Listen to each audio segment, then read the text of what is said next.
take my kids to Chick-fil-A, and I and millions of other men and women across the country, we belong to a group of like-minded individuals that support and advocate for the Second Amendment. That's who we are.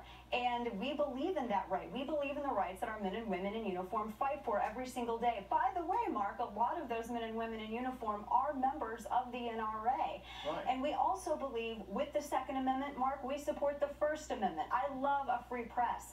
But I also believe, Mark, in the free people's right to fact-check that free press. And for this, Democratic congressional member here, Kathleen Rice, thinks that we are domestic threats. It's not a small thing. It's one thing, you got into a spat today with the actress Patricia Arquette, and it's one thing for some Hollywood minor celebrity to be lobbing rhetorical bombs at you, but it's not a small thing when a legislator on powerful and influential security and counterintelligence committees, and not just a legislator, but a former district attorney who, as an officer of the court, should know better, in effect labels you an enemy of the state. Why is she doubling down on this and actually insisting that she has the right to label you an enemy of the state?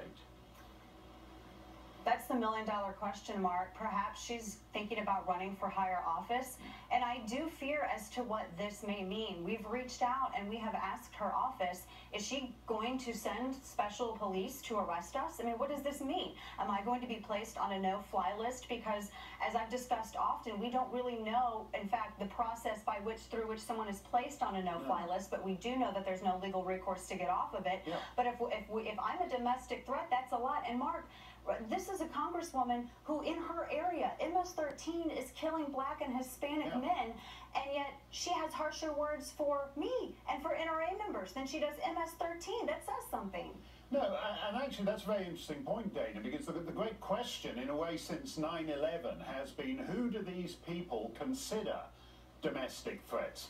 If you take, for example, the Taliban supporting dad of the guy who shot up that gay nightclub in Orlando, the Taliban supporting dad during the election campaign was photographed standing right behind Hillary Clinton. So they don't consider Taliban supporters enemies of the state.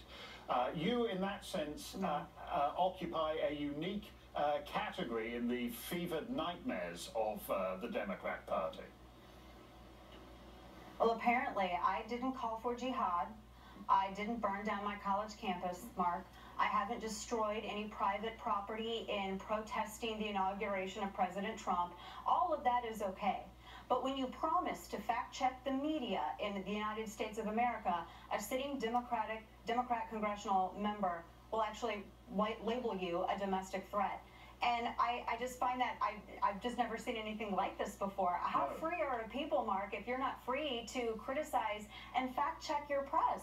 So Mark, I have only one question for Congresswoman Rice. Is she going to come and arrest me? I'm in Dallas. If you find me that threatening, Congresswoman, come and arrest me. Yeah, that's it. Come and get her, Congressman Rice. Put your money where your mouth is, or do the decent thing and recognize that a legislator should not be labeling free citizens needs to resign. Domestic enemies. Thank you, Dana. Guam, Hawaii, and maybe